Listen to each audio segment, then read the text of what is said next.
Welcome, everybody. We're so happy you joined and are very excited. My name is Gail Schorsch, and I'm the director of Bronx Eats, which is all about making healthy cooking and eating a community habit through hands-on food education.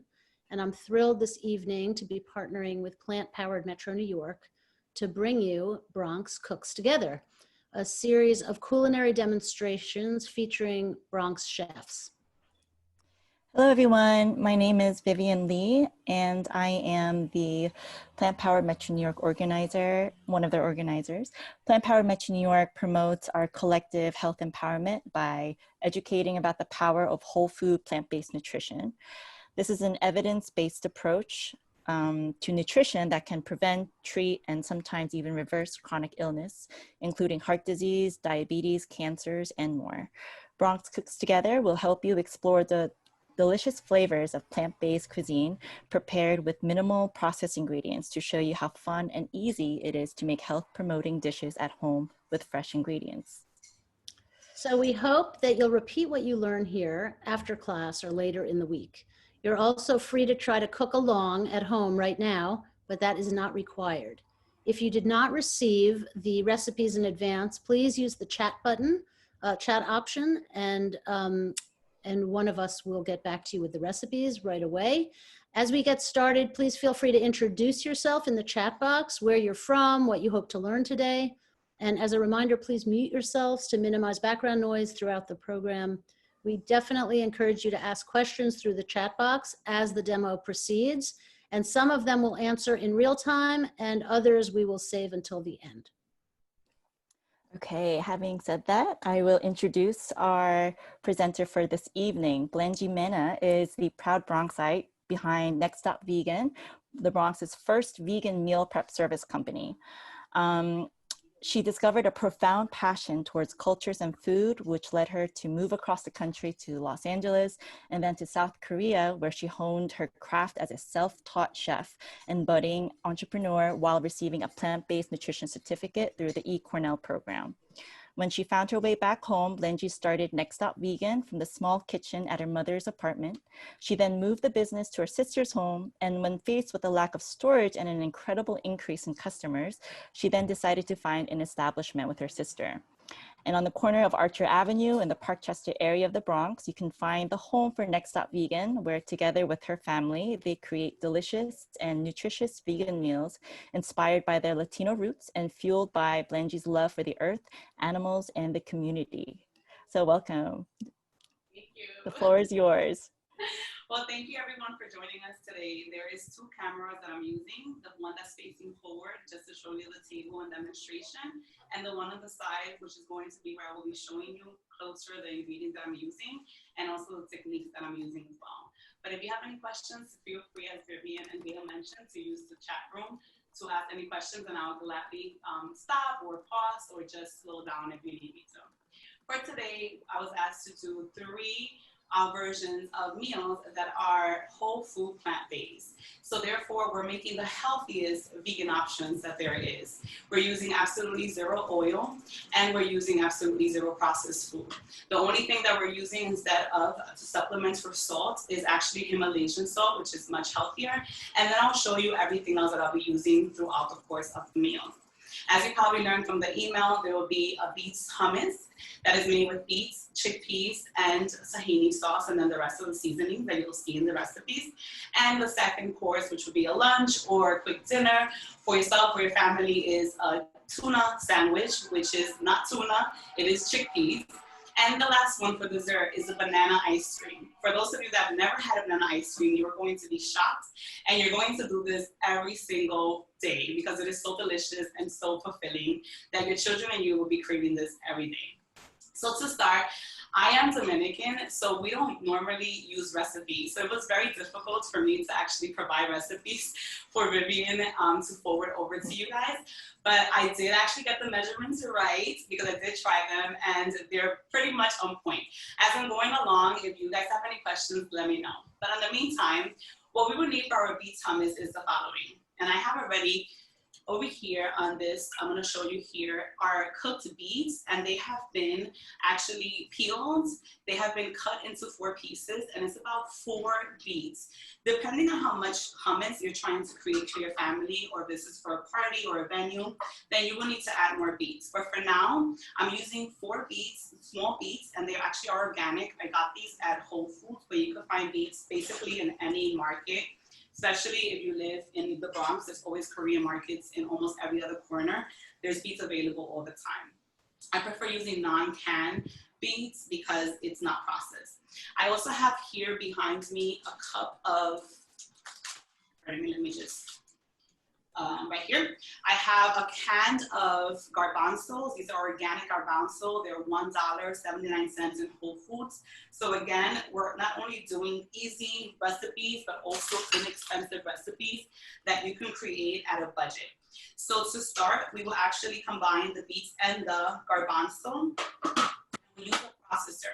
I try to make 3 different versions of courses, one with a processor, one with your hand, which would be the chickpea tuna, and then the other one is going to be with a blender. That way, in case you don't have any of the equipment, you can learn how to make them with other equipment that you might have at home, or you can actually mash it yourself. So using the processor, I'm gonna put it on pause. It's gonna be a little noisy, so please pardon the noise, so just bear with me.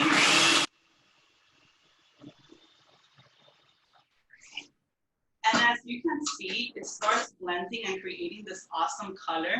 So I'm gonna, Blenlly, excuse me, I'm sorry to interrupt. Can you tell people whether that's raw beets or cooked beets? yeah, these are cooked beets. They actually have been cooked. I put them in a boiled water for about, I want to say 25 to 30 minutes. The way that I actually demonstrate in the recipe is to, with a fork, the way that you can test is by just pinching in, or like, you know, putting your fork across the beets, and if it's soft and tender, that's when you know that they're ready to actually put in the processor. For the ones that are not cooked and tender, you just keep adding water if the water dries out, but you should have enough water to cover all the beets, and it boils all at the same time. And these took about 25 to 30 minutes on high temperature. So as I demonstrated, they're picking up on the color, combining together with the processor. So I'm going to just keep processing them to make it more softer, the texture. And at this point, I want to start adding my ingredients. So again, basic processing method. Again, you can use it and do it yourself without the processor by hand, which is a little bit more challenging, but it's feasible. I'm going to add 3 tablespoons of tahini. Use this one instead because this one is a new one. So tahini you could pick up is sesame seeds, and you could pick up tahini in most Indian markets and also Whole Foods and Trader Joe's as well. And I'm not sure if any other supermarkets might have it, but I always pick mine up at Whole Foods or when I go to Asian markets. And it's a delicious substitute to also create salads and salad dressings as well. So 3 tablespoons of the tahini. Then we're going to take fresh squeezed lime or lemon to your discretion. And I'm going to use here 3 to 5. I said 5, but I like my stuff very citrusy, my hummuses. So you can feel free to experiment at home. And depending on how you feel, you can add more of whatever ingredient once you start processing. I'll take 1 tablespoon or teaspoon, pardon me, of garlic. And this is already crushed garlic. And I use it at home often, so we usually always have garlic, but if you don't, you can just use 1 garlic clove and use that instead. A small garlic clove would be more than substantial. I like to add some paprika to my hummus, whether it's beet hummus or regular hummus. I just use 1 teaspoon, very little of that. And then salt, pepper, and vinegar. Basic ingredients that you can find anywhere. And in terms of salt and pepper, use your discretion and be generous about it. We're using Himalayan salt, which is actually much healthier, but you don't want to over salt your hummus, so just start tasting as you go. And for pepper, just generous amount of pepper. And then my vinegar, I'll use 1 tablespoon. And this is pretty much it. Usually, if you want to do the other type of hummus, you can add some extra virgin olive oil, but in this particular demonstration, we're trying to steer away from oil. So this is the basic and the foundation. So I'm gonna close this one more time, and I'm gonna actually let it process longer so that you can see the texture of this process.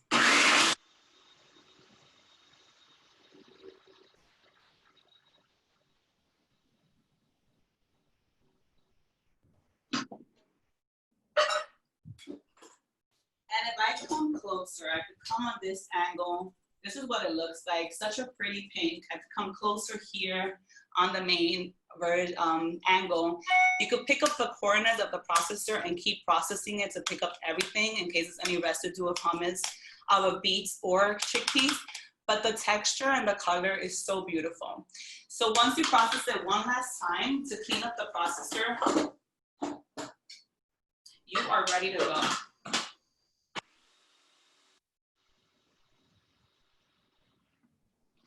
So this is my final product. I love this. It's so easy, so convenient, so inexpensive. And this is the aftermath of it.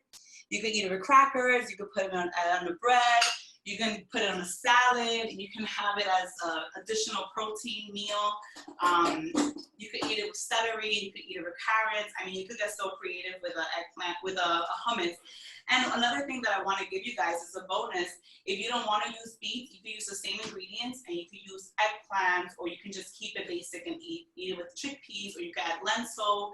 You can just get so creative with hummuses. I mean, I'm sure you've seen roasted peppers, pardon me, garlic. Just keep it basic or get creative with it. Recipes are available everywhere, but this recipe itself is very basic, very straightforward, and very inexpensive and easy to make. So any questions regarding the beets hummus?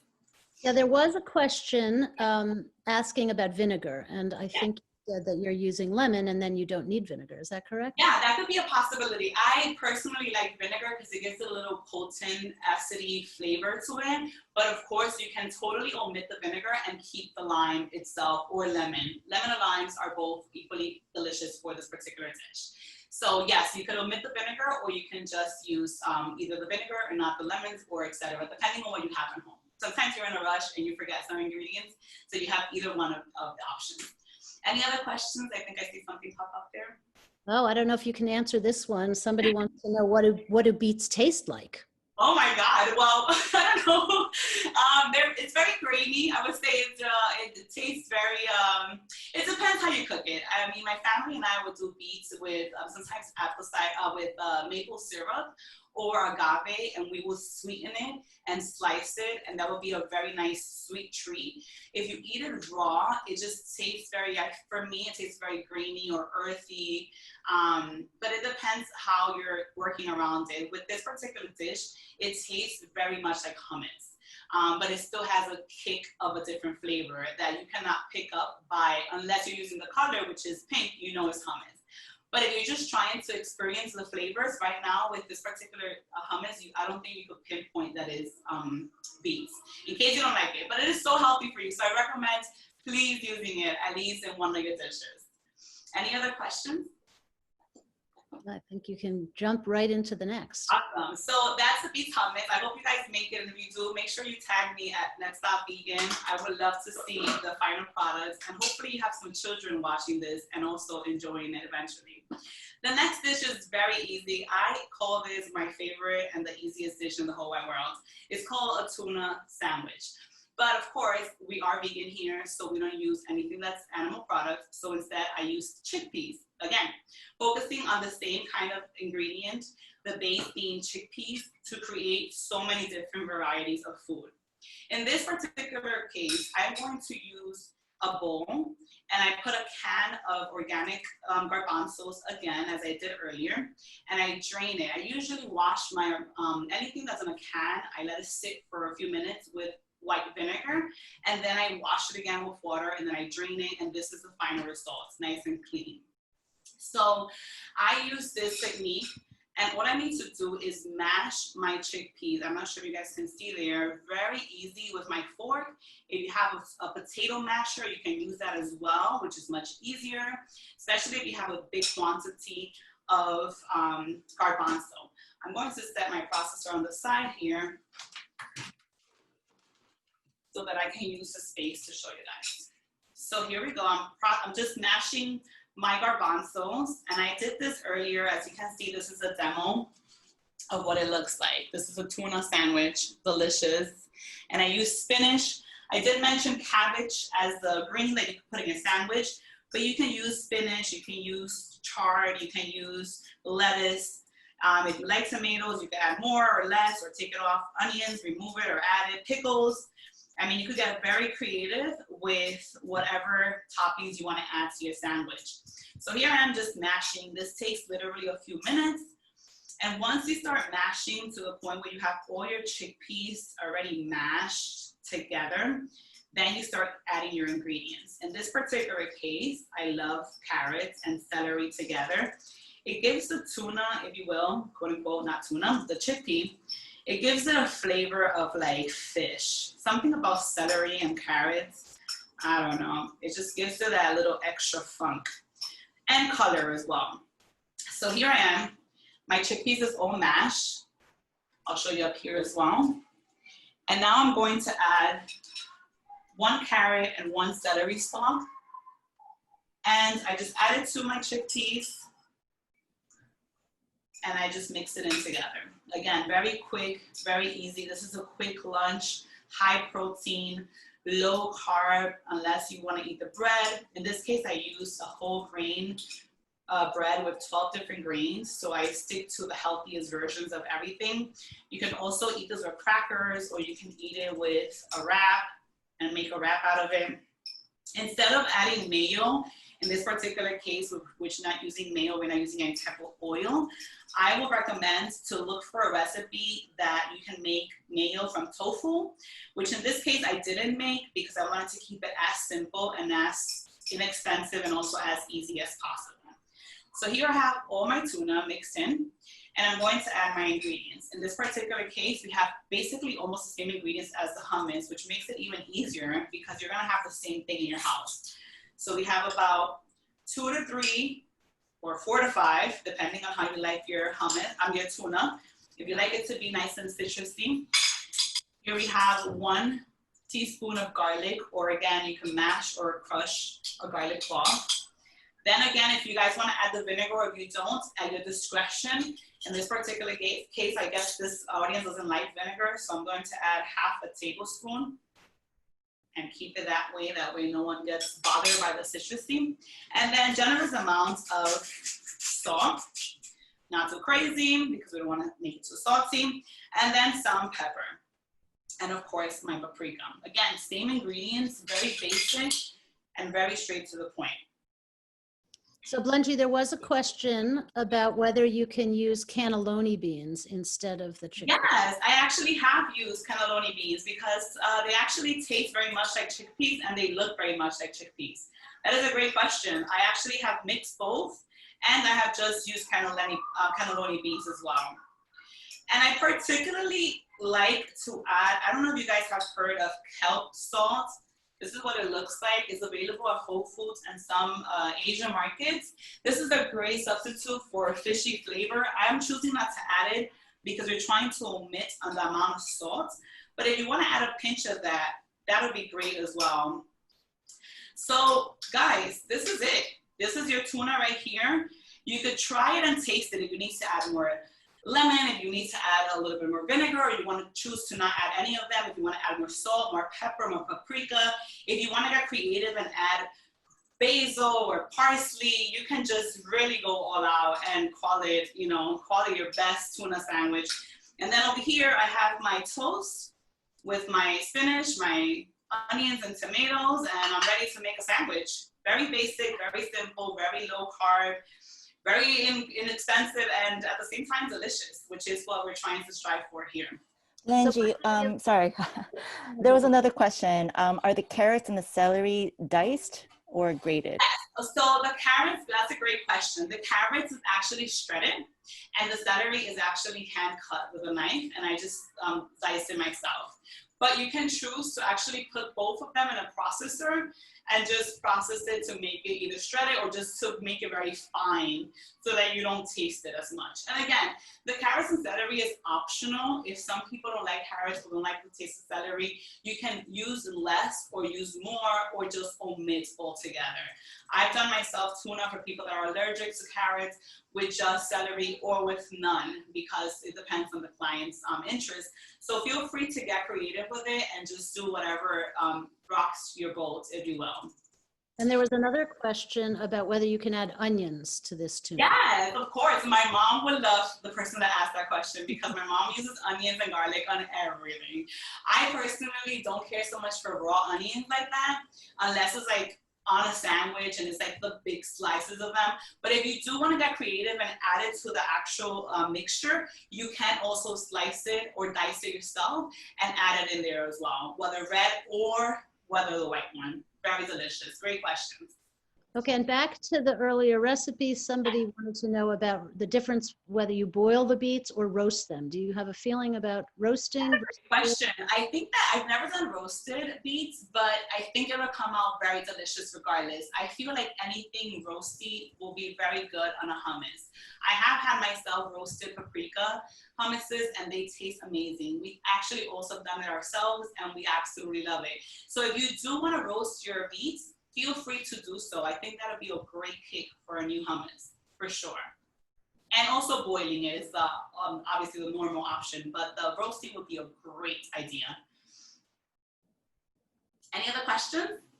Well, there is a question. It's not really a question, but somebody is saying that they put vegan mayo. And yes, I do too. I do also add vegan mayo. But unfortunately, for this particular presentation, we wanted to steer away from oil or anything that's highly processed.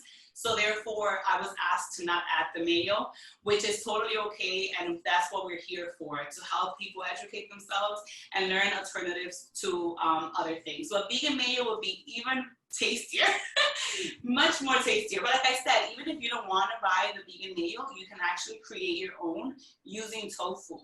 And tofu, all you need to do is use tofu, Dijon mustard, some salt, some pepper, and I think there's one ingredient I'm missing, and that's a mayo for you at home. So something that's easy to make, less processed, and less oily as well. Yes. I think I just would like to inform you that someone is cooking along, Blenlly, with you. That's So awesome. maybe the person can share her dish at the end. Please share or come into the camera and show us what you have. Is that okay, Vivian, if they show us? Yeah, we can say that towards the end if that person hasn't finished it already. But. That's awesome. No problem. That would be really cool. I would love to see what they're creating. I mean, this is very basic, so I'm sure. And I also added here sriracha. I put it on the table because I love a little kick of spice at the end. But again, you could just add hot sauce, sriracha, ketchup. You could, play ball. This is honestly, this is the demo, but you can do everything and anything you want to do at home as long as you keep it vegan. Any other questions? Oh, Ava, she finished the hummus and the tuna. Ava! Oh, she's making everything. That's my client from Queens. Oh. Ava, do you have actually anything left? Do you want to show us? Or you finished everything? No, I'm cooking. I'm gonna eat it later, but I'll show you. Hi guys. Hi. Don't look at my ceiling. Okay. I love it. Let's see. Oh god, I'm trying to turn my camera around. Sorry. Let's see what you got, girl. Okay, so here's my chickpea salad. Ooh, Oh wow. I put a little Dijon mustard in it.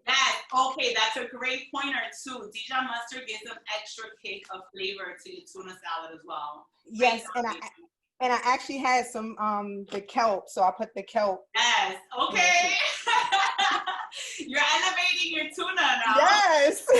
Okay, and here's my hummus. Ooh, it looks so good. How does it taste? It's so good. Oh my god.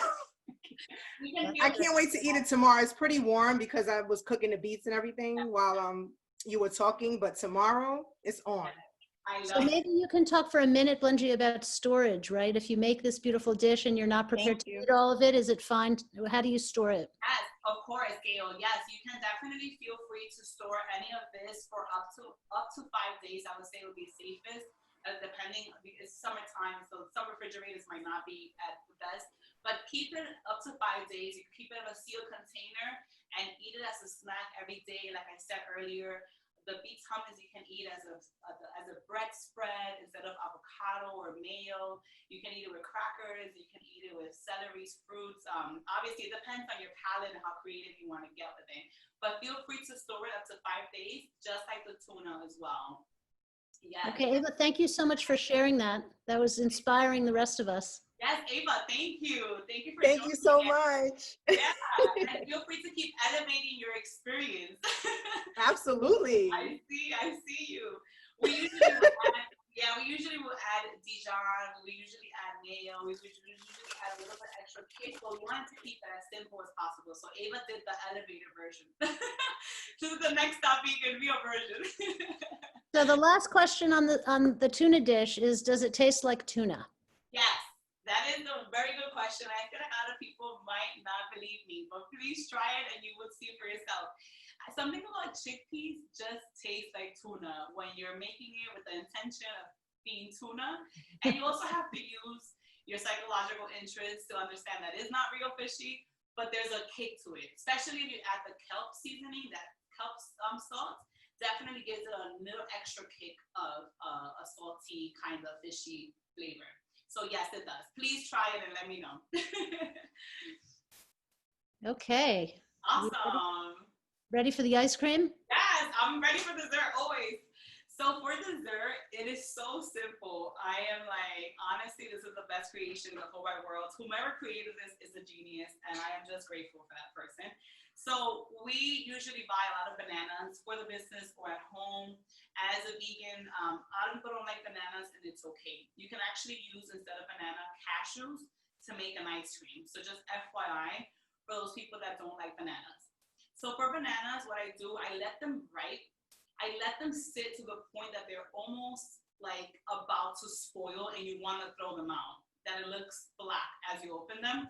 And this is what they actually look like, almost like they're about to spoil. And bananas will never spoil unless, you know, they're really spoiled. But I usually take them at this point and I put them in the freezer. And I have bins and bins and bins of frozen bananas because this is such a great smoothie user, and also for ice cream and for desserts and for acai bowls. So here I have about maybe 3 or 4 bananas sliced or in chunks. Put it in my blender, again, using a new equipment. Now we're using a blender. It could be whatever size, or you can also use a processor as well. So it's up to you, whichever you feel like is more handy. And then after I add my bananas, I will add some dates. And the reason why I'm using dates is because it is not only the healthiest option of sweetening, but it's also sweet, it's healthy, it's great, it's filling, and it just tastes really delicious. So I have like 3 here. And I bought fresh mint. I actually bought a mint plant. And it smells so good. It's actually mint. And if you don't have a mint tree or you haven't purchased the mint, you can actually also use mint extract, maybe like 2 drops because it's very strong. But I prefer to have the original mint flavor. It tastes delicious, it's amazing. I'm also gonna add here 1/2 cup of oat milk, but you can add almond milk, you can add soy milk, you can add hemp milk, whatever type of milk you want. Or you don't have to add milk if you don't want. In fact, I have actually done ice cream with just water because I haven't had milk. So there you go, you can get very creative with it. In addition to that, I will add some cinnamon if I want to, etc. But for this recipe, keeping it very basic and very straightforward, I have my oat milk banana, which is frozen. We have my mint leaves and my dates, and I am going to pulse it. Oh, let me connect this, sorry.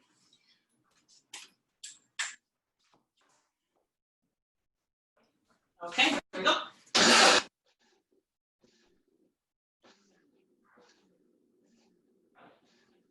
So in this case, sometimes if the banana is very hot today, so the banana is already melting, it's not as icy or as frozen as it should be to make a more ice cream texture. But If you want to add more bananas, I actually go and get some more, but they're very frozen. So if you want to add more frozen bananas, that would be a great way to keep that texture going. Right now, it's kind of like a smoothie. I would say it's too soft. So in this case, this is me experimenting with you guys live. But in this case, if I was at home doing it for myself, I would just add more bananas, more frozen banana, and less milk or no more milk. Or perhaps I would cut down on the milk just to keep the texture of the ice cream. So I'm pretty much done. If this was actually the texture of the ice cream, I would just pour it into whatever container. In this case, I decided to use a martini glass, which mom will kill me for. But I decided to add a martini glass and then add some cacao nibs and a mint. I'll show you guys up here too, to kind of keep it just kind of fancy and beautiful. But this is the simplicity of an amazing ice cream. And again, if anyone tries it or does it after this presentation, please let me know how delicious it is. You guys are gonna love it. You will love it. It's so simple. So like I said, when it's just too soft, add more frozen bananas and reduce the intake of liquid like milk or anything like that, just to keep the consistency much more thicker.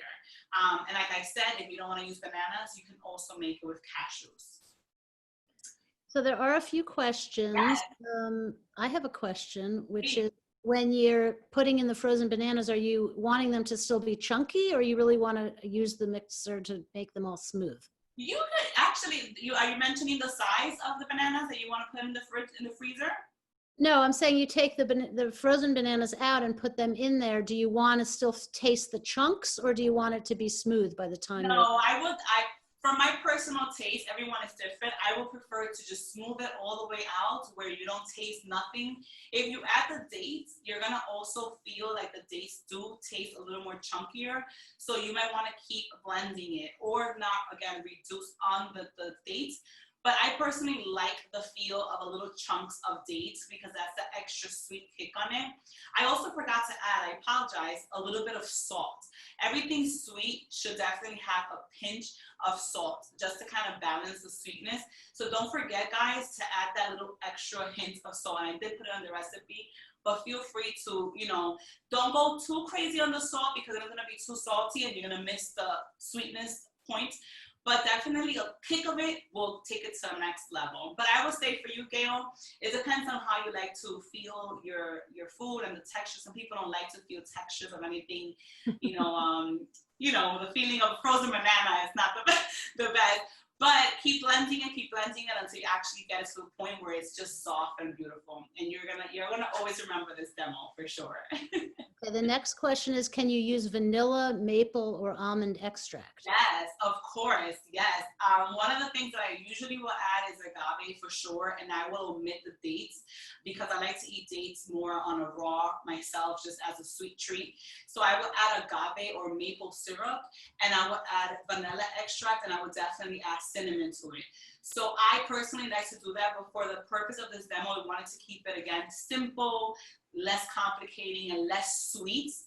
So I was asked to keep it very basic. But yes, please feel free to get creative. In fact, I get so creative that I might even add 1 or 2 tablespoons of peanut butter or almond butter, or even any nuts. I'll just grab nuts and I'll throw it in there to get that crunch. But this is a mint ice cream, so you want to try to keep it minty and less complicating, but you can make an ice cream of anything. Peanut butter, almond butter, you can add peaches or strawberries and make it kind of like a sorbet ice cream with banana. Oh my God, amazing. Amazing. Great. So people want to know more about your restaurant and where it is and how they can stay in touch with you. Yes, so we are located at 1818 Archer Street. The name of our business is Next Stop Vegan, and I'm gonna just put the business card here so you guys can see Next Stop Vegan. And we could be found on Instagram. Our hours of operation at the moment is Friday, Saturday, and Sundays from 12 to 5. And this is due to COVID and just kind of trying to enhance, get back into the role of normalization, if you will. But please feel free to direct message us on Instagram, email us anytime. Our information will be in our profile. Our website is next.vegan.com. And I'm always there. I'm always available. Any questions regarding these recipes or anything else, feel free to contact me. Okay, so if people want to ask a few more questions, we can still take them, Yes, and of course. we'll give people a minute to just. Thank you, Vivian, for putting our information. No problem. I'm curious, has anyone else been cooking along with Chef Blenlly this evening besides Ava? If you'd like to show off your dishes at this time, we'd love to see it. Maybe some ice cream. Ice cream. And if you are not, it's okay, as long as you do it and then maybe share with us. That would be really cool. Yes, you can tag both next.vegan and us at Plant Power MNY on Instagram. Yeah. Well, We have try the recipes tomorrow, somebody says. So you've inspired, even though they haven't cooked along, they're ready to try. Great, great, great. And a lot of these ingredients are very easy to find. Everything is less than $10 here. You know, like you're gonna have always, you know, salt and pepper at home. You're usually gonna have vinegar. You're probably gonna have garlic already. So all you're basically purchasing is, if you don't have bananas, some bananas, keep it frozen, or at least buy the ones that are almost ripe. Buy them and then freeze them. And then the tahini, if you're interested in doing the hummus, and then you might want to buy the kelp salt for the extra tuna flavor. But other than that, everything you should probably have at home, and it should be very easy to recreate these dishes. Beautiful. The most important thing is that it's high protein, low carb, and whole food plant-based, which is the most rewarding feeling after eating a 3-course meal. Absolutely. You've made us all very hungry. I know, and it's like that perfect timing too, 6 o'clock. Exactly. Well, I'm going to go and devour all of this myself because no one's home right now. So thank you guys for allowing me to binge eat on my own food. Thank you so much for joining us and being here to share what you know and all of the beautiful things that you've started in your business. We're so grateful. And thank you to everybody who joined us this evening. Please sign up for the Bronx Eats newsletter. You can email me at Gail, G-A-I-L, @bronxeats.org, or go to bronxeats.org and look around and sign up to stay connected. And we'll be having more cooking demo series throughout the summer, featuring all Bronx-based cooks and chefs. We also provide many resources to the Bronx community for surviving these challenging times and finding the resources you need. So please feel free to reach out, and I will put my email in the chat box. Thank you. Any other questions? I want to get closer just to read the questions or comments. Gail, would you like to mention our next week's cooking demonstration? Yeah, so we've been on a roll here.